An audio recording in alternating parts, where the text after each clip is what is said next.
Talk, it's my life. Right then, on the way for the news, which is inbound.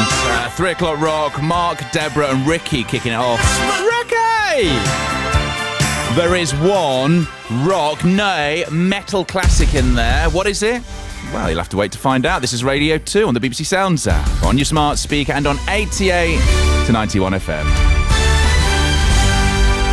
BBC News at 3 o'clock. This is Mike Powell.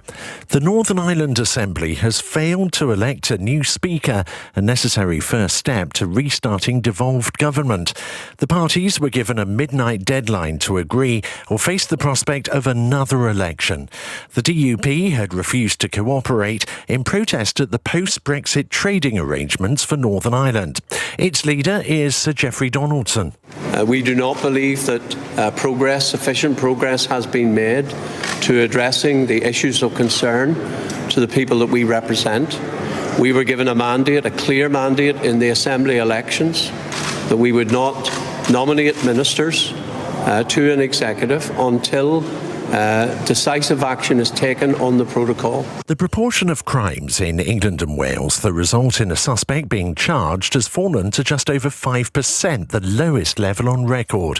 The figures for the year to June also show the number of sexual offences being reported to the police increased, but experts say this may be because more victims are prepared to come forward.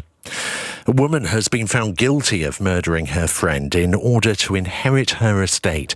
Gemma Mitchell, who's 38, was convicted of killing 67-year-old Mi Kuan Chong in northwest London in June last year before putting her body into a suitcase and dumping it in Devon.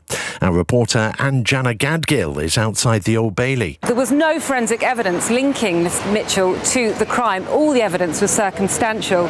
She declined to give evidence in court, and in her police interviews in custody, she answered no comment. Detective Chief Inspector Jim Eastwood described her as a ruthless killer, saying the cold facts of the case were shocking. The Anglo-Dutch energy giant Shell has avoided paying any extra windfall tax so far this year, despite doubling its profits in the 3 months to September compared with the same period last year. The company says its investment programme has met the rules for tax relief. Opposition parties have accused the government of failing to adequately target excess oil company profits. A UN report on greenhouse gases shows the world is falling far short of goals set in the Paris Climate Agreement. The report warns that only major changes in our societies and economies can prevent climate disaster. More from Imogen Fawkes. At the Global Climate Summit last year in Glasgow, countries pledged further reductions in greenhouse gases.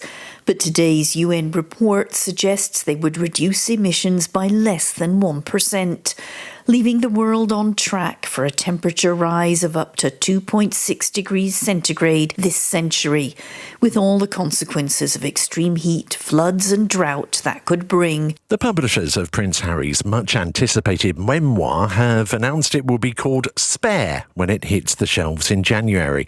Penguin Random House said the book would tell the prince's side of the story at last. BBC News, it's 3 minutes past 3. OJ Borge. Oh, will you look at the time? 1, 2, 3 o'clock. 3!